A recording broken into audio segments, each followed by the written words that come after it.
Welcome to New and In Between, hosted by me, Mia Quinn Maddox, where I'll be discussing the hows and whys to my journey towards my faith. I've learned through my highs and lows that this path is not mine to travel alone. Join me mid-journey as I embrace my wins, losses, and everything in between.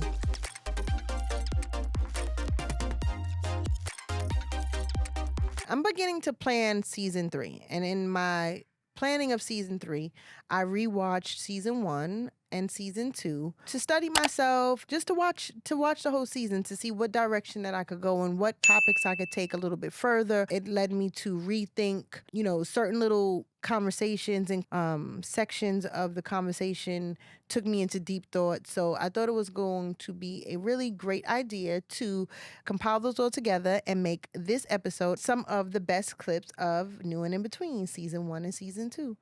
And I hope that this, if you haven't already watched the episodes, I hope it draws you to watch the episode or to share the episode with someone else. So the whole basis of what birthed my podcast was my faith journey.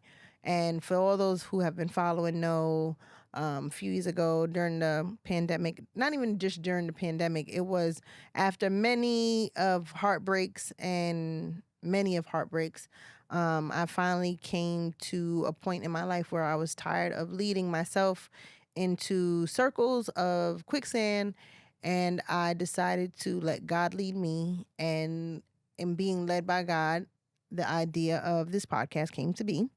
So, with that being said, a lot of what I discuss and a lot of the guests I have are people who I feel are testimonies of God's work, who are believers, who are examples to me, who have inspired me, who have encouraged me through their faith.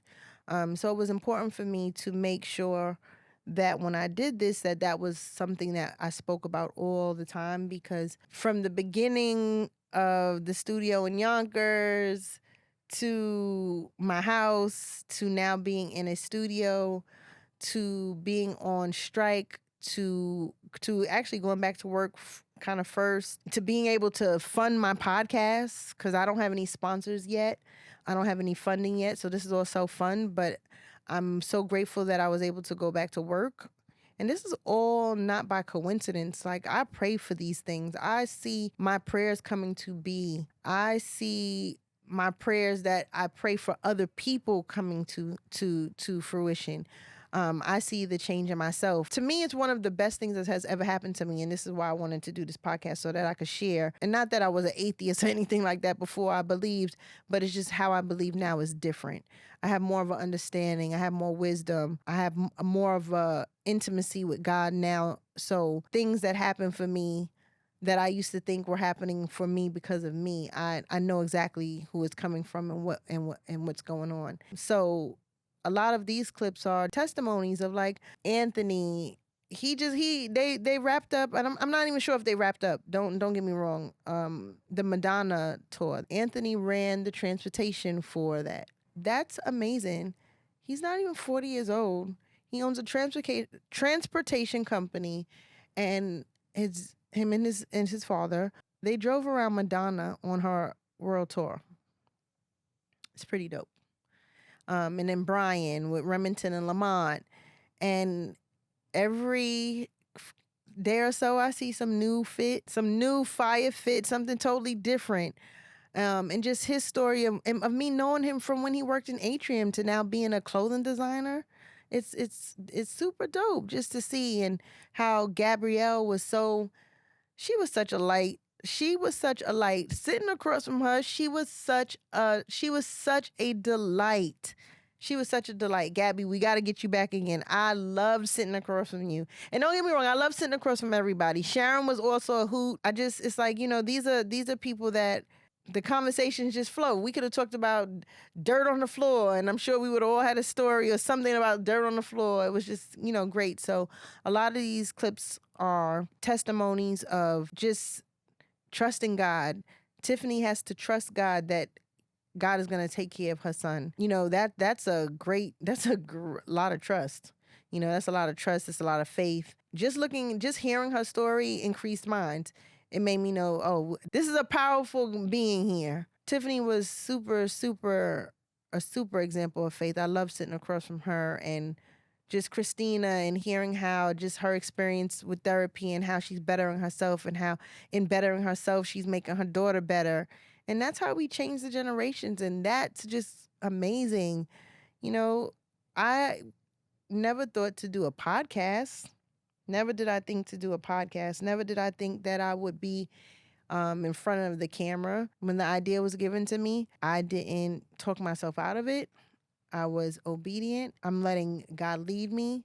And it's been going pretty good. And don't get me wrong, I have my bumps. I get writer's block and I want to quit sometimes. And if I'm saying to myself I want to quit, I promise you I'll be scrolling on Instagram. I'll open up something or I'll hear something and they be like, don't quit. And you'll hear that so distinct. Or you'll see it pop up when you're scrolling through Instagram something. So I'm just trying to stay consistent, and I pray for that all the time. Stay consistent. I got a new little haircut too. All of the this is the consequence of being someone who loves to change their hair. And I've been this way since forever. Always changing my hair color, cutting it off, letting it grow back, getting a weave, having braids, weave to my knees, short hair, long hair, shaved it all off. I've had so many hairstyles, but my poor little follicles have had enough. They need a break. So I'm trying to learn to love this hair now. Shout out to HBM Studios, Mika. She got me right. So I don't have a big hat on today. My aunt also asked me, why do I always wear a hat? Because it's super bright in here. It doesn't seem like it to y'all, but it's super, super bright in here. Sitting on this side definitely makes me be a little more understanding for actors and their comfort. And when I do costume, and understanding the moments of irritation or annoyance and not taking it personal, because I know that being underneath these lights is hot and they are bright, and sometimes they throw your vision off because they're so bright. Maybe that's just me, but either way, this is a testimony of my faith. I never spoke of doing a podcast. I was writing a show.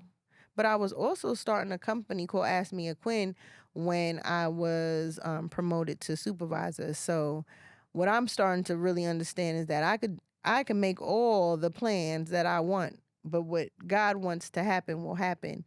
And that's what's happening with this podcast. So I hope these clips encourage you or inspire you or lead you to share with someone. Check out these clips on faith, and I hope you enjoy. And I hope they lead you to watch the whole episode or share the episode. Leave your comments. Let me know what you think, and enjoy. This time during the pandemic, I get introduced to this Bible study group. I get introduced to this church. I turned 40. I prayed for a new heart. I went through some real hard breakups, some real hard heartbreaks. And I wouldn't even want to say they're breakups, because in my mind I was in a relationship, but they wasn't in a relationship with me, which we'll talk about another day in relationships. But I've been through some challenging things, and people assume that because you're successful in work that you're successful across the board in life. And it's not that I'm not successful. It's just that I was making decisions out of my own, and in learning and in gaining this new found desire to want to watch Mike Todd and Transformation and all the other pastors and read books and attend this Bible study, I was able to, gain a desire to want to gain a relationship with God, want to learn more about God, want to read the Bible, want to know, what makes what really is this? Because what you're taught as a child, like I come from a family. My grandmother was an usher. She went to church. I forget the name of the church she went to in Red Hook. She would travel from Flatbush to Red Hook to go to church. Sometimes we would go with her. When my mom finally got saved and baptized, she went to Christian Life Center, and she would make us go with her there. And this is when it was like new Linden Boulevard. You got to get there super early, stand on this line. And before they had the tent, you would stand outside, and then they had a tent. And then it was just a lot. It was just too much that a teenager would want to do on their weekend, which was, to me, was annoying, and just I didn't want to do it. And my mother, she would make us go, and then after a while it probably became too, time consuming and annoying to get us to go, so she just started going by herself. And it wasn't until an adult I gained the desire, or not even gained, that I started to learn or want to learn about what, more in depth of what building a relationship with God was about. So that's where I come to this. I've been saved, I've been baptized, and that was all on my own. I have seen a big change in me. I have friends who have seen a change in me. So I know that the presence of God in my life is something that I practice and something that's being seen through others. And I think that that's important. And I feel like I needed to do this podcast and talk about my faith journey because there's so many people who are like me who, start off in church or didn't feel or felt like it was an obligation, or if it was an obligation when they got the choice to choose, they chose not to go, or something happened, or they were judged, or there's so many reasons why we choose not to do things. But ultimately, I feel like everything that has happened in my life has brought me to the moment to where I needed to understand that my life will not be good unless I depend on God. Depend on God, have an understanding of God, and live in the way that He wants me to live. And when I say that, I mean by being forgiving, really understanding what love is, really understanding what being kind is, really understanding what being patient is. Just understanding that what He has set forth me and how He has created me to be is only for the good, but I have to do it in His way, not in my way. So it's like, I'm learning all of that, and I'm seeing the results. I mean, I'm recording episode 1 of a podcast that was just an idea in my mind. Yeah. Mm-hmm. But that's why I felt like it was a great question to close out in. So, Brian, thank you. Wait, me, can I say one thing? Yeah. I just want to say one thing. What? All right, this is my piece of advice to What? To you and to also like people that create. Mm-hmm. I'm not gonna say watch what you pray for, but kind of watch what you pray for. No, I agree. All right. So we got 1 second before we even this. Explain what you mean when you tell people watch what they pray for. I lost my grandfather, my father's father. Mm-hmm. Wasn't close to him or anything like that, but I lost him, and I've been like bombarded with work, like a lot of work at home. I've been stuck in the house, and yesterday I'm out and I'm just like, yo, I got so much work at home. I'm like, it's a lot of work, and I stopped myself immediately, and I'm like, but Brian, you prayed for that. And you know what? Just say, God, I thank you. I appreciate you. I thank you for that. Because you asked Him for that, and He gave you that. And I just kind of feel like, I'm speaking for myself, like a lot of times you'll pray for something, and then when it comes, you're like, dang, man, I got to do this again. I got to do all of this. Not thinking, like, but you asked for this. You asked for that. So then your prayer has to change. God, help me. Yeah. Guide me to those who are going to help me to mass produce these clothes so that I don't have to make so much by myself because I'm tired. Right. So you and I met through Iron Sharpens Iron B group. And again, the goal was for it to be a place where people can be, as us TC and TC Nation people know, hot, humble, open, and transparent. And it was important for me for it to be that because I did not grow up in church. And when I hit my early 20s and was dealing with life situations and realized I needed God and tried to find where I belong, that was hard. I didn't wear the Sunday best. I didn't wear this church hat. I hated the King James Version of the Bible. It didn't make sense to me. And so I felt outcast. And so part of Iron Sharpen Iron was, one, being obedient to what God placed on my heart, which at first I was not trying to. And then it's not an easy task. No. And then just creating a safe space where people can be honest. We are Christians. We love God. We are in different parts of our journey, but some days suck. And some days are hard. And some days it's dark. And you need a place where you can be honest and say, today ain't my day. And so that was the goal of Iron Sharpens Iron, to just create that space where we can share, where we can learn. And in that space, you realize that you are more alike than you are different, even though we are all over the place, people in Philly, Georgia, the Midwest. But it was just a place where people can come and connect. I'm not going to lie. Like, although sometimes we label depression as a bad thing, now that I can say that I'm kind of out of it, it was like a journey. It was like a journey for you ever read the book The Alchemist? Mm-hmm. It's about it's a journey like that. Like, you're going through whatever you're going through, but as soon as you come out of it, you see why you had to go through it, Yep. So that's where I'm at now with it. Like, I can see the white light of when I was in the dark tunnel. Like, I'm at the white light looking back at the tunnel like, damn, I remember that down there. You got But through I all know that. where I'm going now, you know? So let me ask you this: how important is your faith or do you have a relationship with Yes, God? I have a huge relationship with God. I have a huge relationship with God. I meditate, I pray, I speak to him. At the at the end of my prayers, I pray for him. Because at the end of the day, if you're dealing with all of us with our problems, who's dealing with you with your problems? So I have a huge faith in God because once I keep my faith alive, I know exactly where I can go.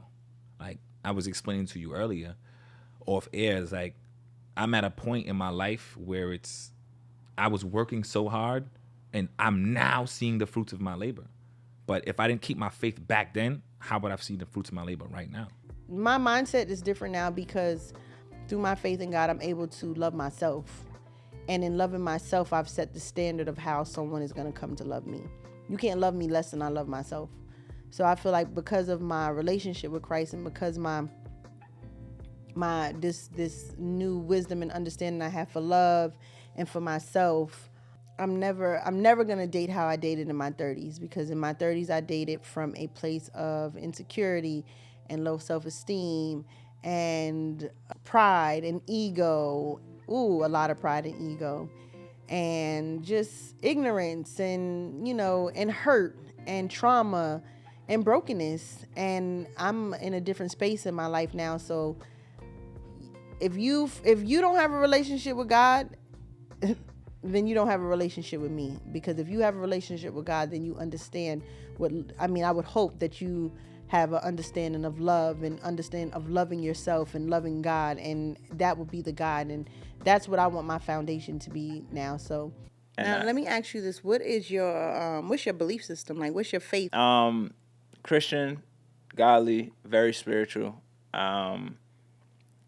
very big in energy, and how I like move and things like that.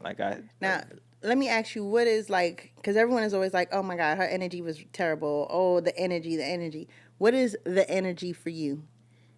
I feel it. Like I feel like if I come across a person, it's very rare, but if we don't connect right away, sometimes it don't always have to be right away, but my inner spirit tells me, and sometimes like we don't want to listen to it, but for the most part, when they tell me and I do something against it, it comes out to be And true. you're like, damn, I knew I wasn't supposed to do that. Yeah. For me, it's like I'm a very intuitive person, so for me, it's like when I meet someone and and I don't know if it's a good thing or a bad thing, but like if I don't like someone, I don't like you from the first second of me meeting you.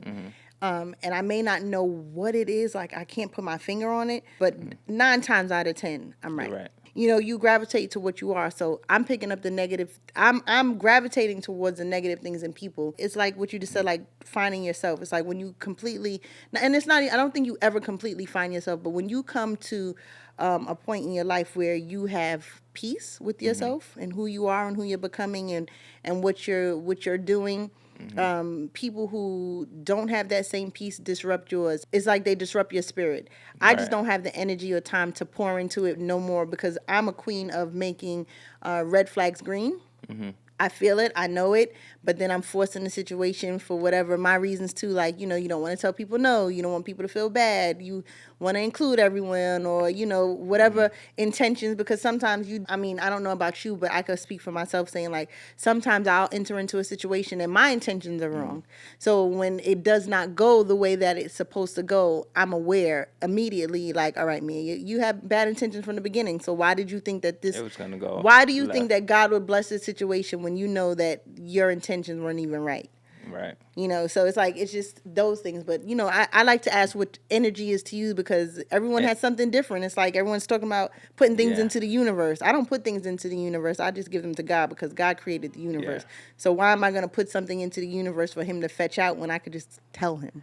Well, I think for me, if I was to say putting it into the universe, I would be saying speaking to God and pretty much just keep setting those affirmations to set out there to let him know what I'm seeking, believe it. and that I believe it's going to happen. And I think the person who is afraid that they can't help somebody else because they may surpass them, I feel as if that's a lack mentality. Yeah. I feel like that's the person who feels like there's not enough out here for me and you both to win and succeed. And again, I guess I think differently because I feel like, well, my God is abundant. So that's me not having what I need is not an option. Like that's not going to happen. Like what's for, like you said, what's for you is for you. So you don't have to worry or covet these like jobs and these positions because it's like where you're supposed to be, you're going to be. Yeah. And I mean, I get confirmation. Like even me, I have self-doubt sometimes in things, but for me, as I gained more of an understanding of God and the being that He is, it gave me more confidence in myself to be like, yeah, no, I deserve that. I could. Oh, this is nothing. All right, fine. I'm in a strike. All right, it's month 4. It's month 5. It's month 6. But I had such peace because I'm like, every morning, the Lord is my provider. I shall not want. Whatever I need for this day, He's gonna give me. Yeah. And I'm not worrying about tomorrow because it's not even here yet. Yeah. Humble yourself and ask. Fought so long, my whole entire life, to not be here, and I'm here. So I just needed some time, and they ghosted me. And I heard the Holy Spirit speak louder. I've never heard Him speak so loud before. And He said, "You ready now?" Sometimes you gotta let go. And My wasn't. biggest learning experiences has been from going, all right, Yes. all right. I'm gonna let it go. I'm gonna let it go. He said, "You ready now?" And I said yes, reluctantly, because I wasn't ready. I did not know the ghetto-ness that was upon me. Listen, sometimes you don't know. I did not know what was going to happen. And it was insane. It got better, it got worse. When I tell you the way God stripped my skin off, girl, and when people say, oh, when you shed a new skin, I was like, yeah, when you shed a new skin, it falls off. It don't fall off.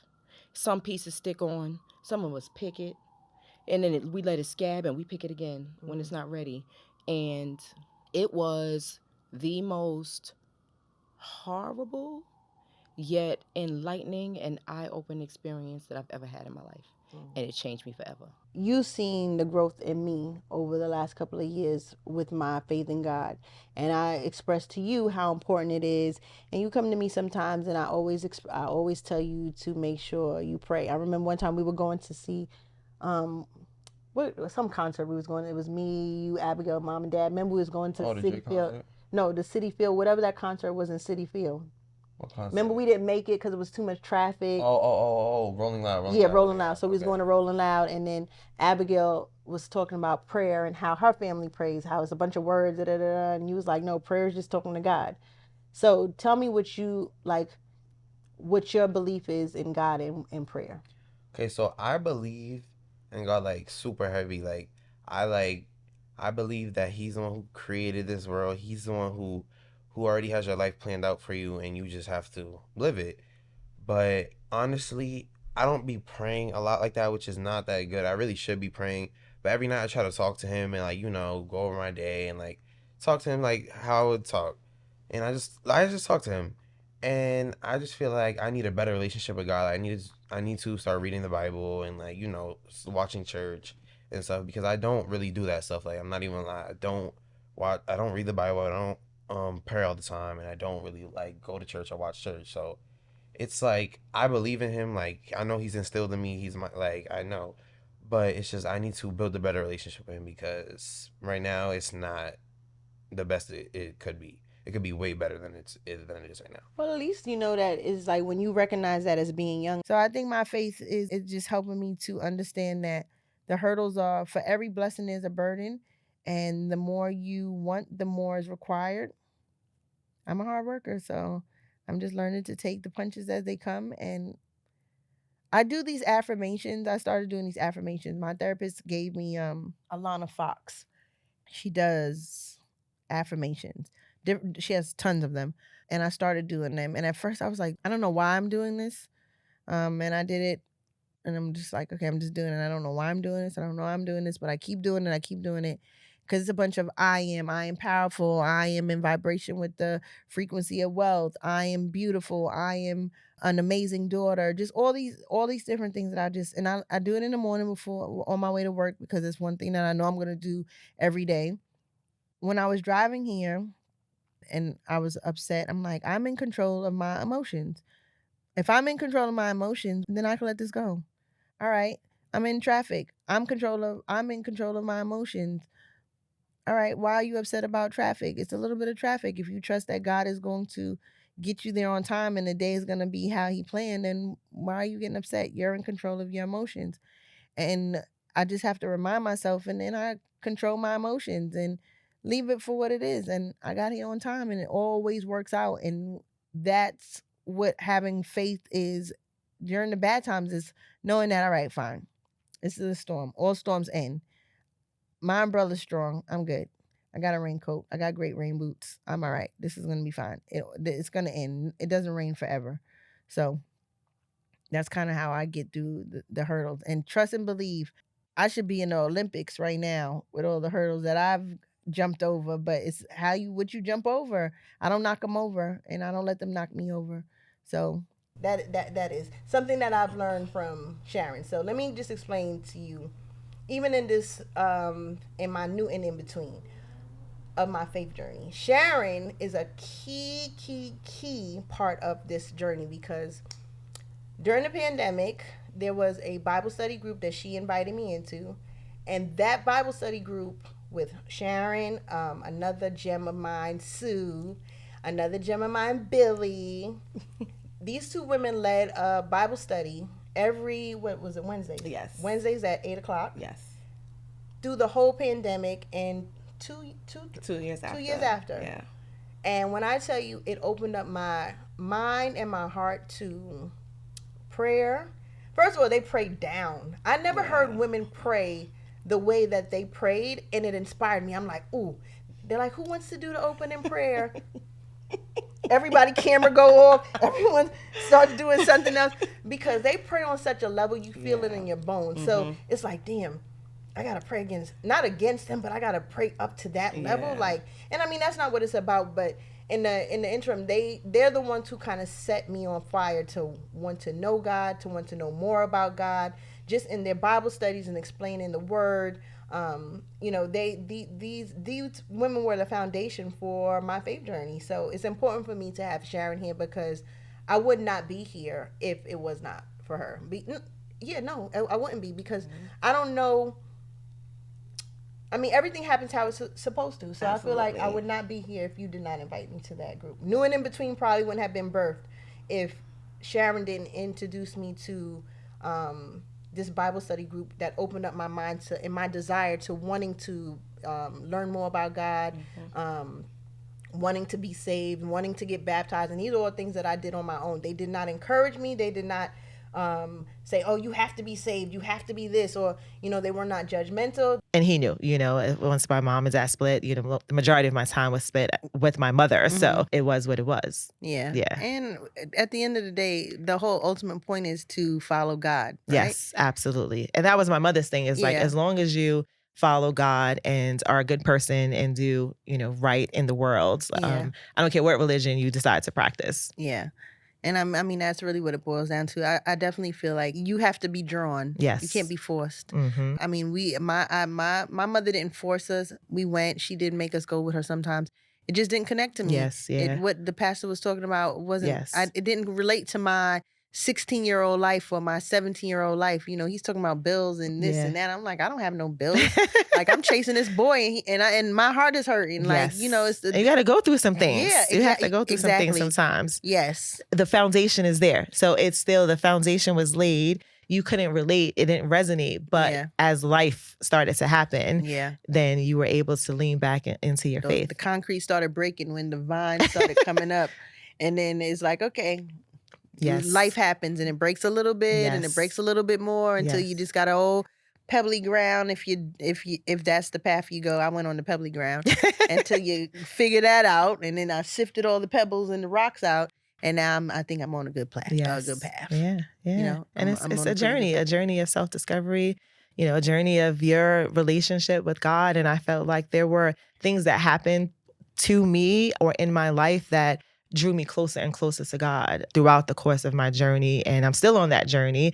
Can you explain how faith plays a big part in forgiveness?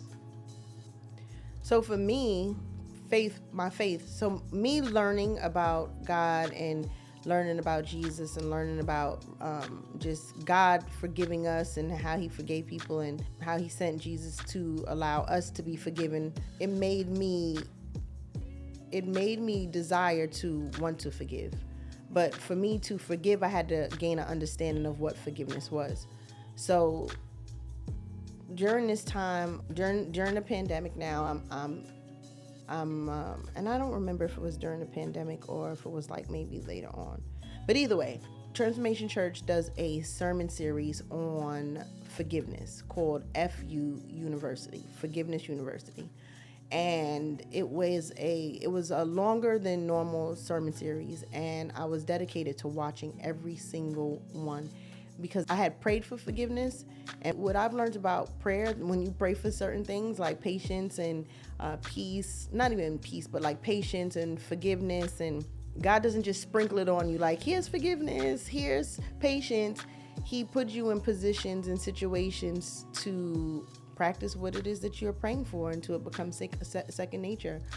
And when I watched his sermon series, it really gave me a true understanding of what forgiveness was. Letting go, allowing yourself to love the people who hurt you, allowing yourself to let go of things that people have done to you. But it was life-changing for me. And I knew, and during that series, I asked God to reveal to me who I needed to forgive. I had an idea. I knew who I had to forgive, but somewhere in my mind, I had some people that I wanted to forgive because I wanted a relationship back with that person.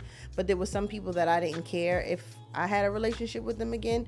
So it was kind of put out of my mind to forgive them, which, if that makes any sense. So at the end of this sermon series, and this was around Thanksgiving. Yeah, so this is around Thanksgiving. I wrote letters to all the people that I wanted to have forgive me. And I wrote these letters and I said, in my hurt, I hurt you. Please forgive me.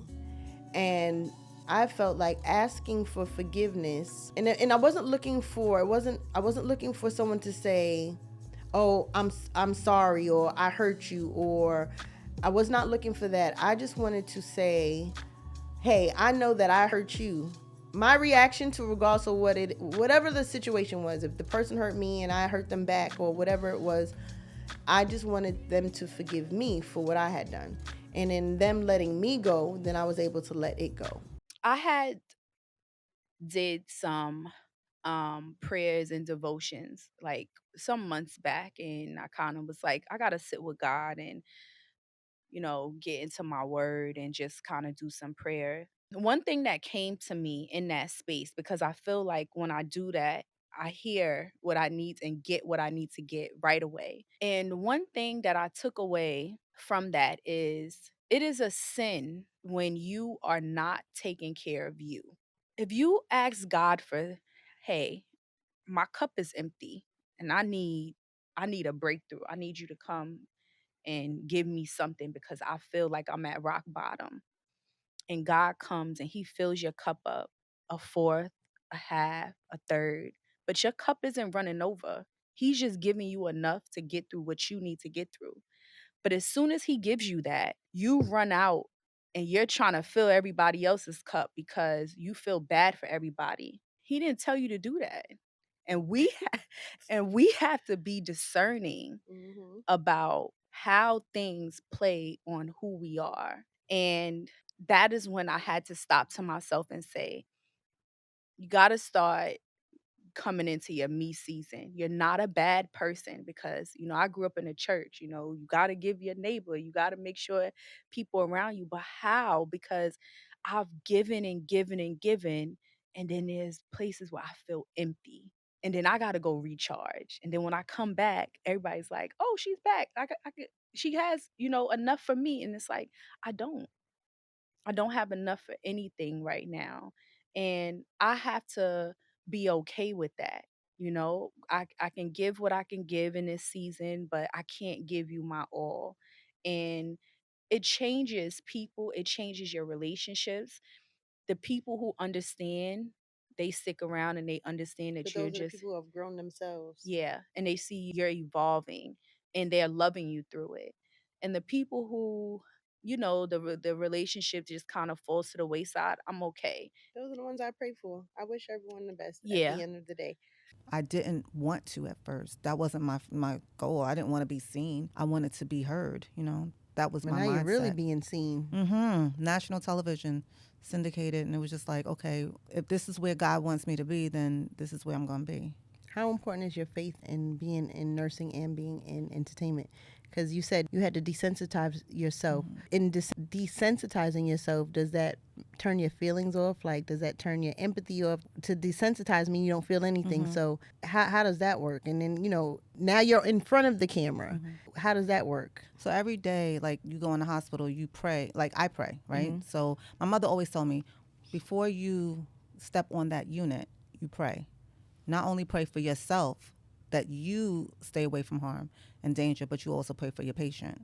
Because there's a lot of violence in healthcare. I'm opening up a whole Pandora's box, right? There's a lot of violence. Patients attack nurses and doctors. Family members, I've been attacked by family members. Nurses get stuck by needles. Like, it's just so much that you just have to keep, that shield, and you have to keep that, God, keep your armor around me. But also you have to pray, like, emotionally, because my first patient, I was 22 years old, and it was a hospice patient, cancer patient. I cried for a month. I stayed in the bed. I called out sick. I didn't go to work. I was just like, I can't do this. I don't, when he died, it was just horrible. And I was like, I can't, is this going to be my life? I want to go work at Neiman Marcus, like, for real. Like, real talk. So I wouldn't. That's the only thing that I would tell younger me is that the past is the past. Let it go. Learn to forgive. But otherwise, everything that I've been through in my life has brought me to this seat, and I wouldn't change any of that for anything. So, new and in between is based off of your current faith journey. What do you think has been your biggest win and your biggest loss with your current faith journey now? I don't think I have any losses, because I feel like any loss that I have, like, all right, I've lost income because we were on strike for, I don't even know however many months, but in that loss I was able to gain new and in between. I was able to gain more wisdom. I was able to gain more understanding. I was able to gain peace. So it's not really a loss, because within that loss, I still won. My biggest win is gaining an understanding of God and Jesus. That's my biggest win, because I've been leading myself a long time. I'm 43. I've been leading myself. Don't get me wrong, not just on my own, but God has been leading me. But I've also been leading myself. So now that I've learned to allow God to order my steps, and I'm trusting, and my faith has increased, and my love has increased, and my understanding has increased, and my wisdom has increased, that's my biggest win, getting baptized. I did that on my own. And I did that on my own. Nobody encouraged me. No one said, hey, you should get baptized, or that was something that I just said, you know what, I'm ready to get baptized. I did do it with Mike Todd during the pandemic. He did baptizing, and I baptized myself in the bathtub. You're supposed to have somebody put you in, but I ain't have nobody to put me in, so I did it myself. So I don't really think that counted. But I think my overall biggest win for my new faith journey is just gaining an understanding of what God, He wants good for me. So everything that I go through, whether it is a loss or a win or a good or bad, I know that it's going to be for my good. Sometimes a loss is redirection for something else. So I feel like everything that I've lost thus far has been a win, because it's led me to where I am now. And I feel like this is my biggest win of my life right now. There's so much that happens behind the scenes. Just even the planning and the thinking and the editing and the logistics and the getting guests and the scheduling guests and, guest canceling. And, there's so many things that I'm learning from, just from sitting here. I'm actually just doing everything that I've learned over the last 20 years of being in work school. So I hope you guys enjoy this podcast because I love doing this podcast. This is fun. It's different. It's actually really different. It gives me a different respect for hosts and people who are in front of cameras and podcast hosts that have really great podcasts. Tonight's Conversation, that's one of my new favorite ones. Tonight's Conversations, The Pivot, In Totality. What's B. Simone's new one? I haven't really gotten into that one yet. I follow her on Instagram, but I'm gonna get into that one. Oh, The Perrys. Yeah, these are a few that I've discovered and been on. So podcasting is not an easy job either. So shout out to all these people who have podcasts that have like 100 episodes and 300 episodes. I inspire. That takes a lot of work. Yeah, that takes a lot of work. So thanks for paving the way. Check out New and In Between. Click like and subscribe. Mondays at 5 a.m. Leave a comment. Even if if you guys feel like you can suggest a guest that you feel like I would have great conversation with. I'm in the New York area. I live in New Jersey, but our studio is in the New York area, so I am definitely open to that. Thank you so much for watching. Thank you for your time. Thank you for liking and subscribing. And check out the next episode, Mondays, 5 a.m. Hey everyone, it's your girl Mia Quinn Maddox, and this is New and In Between.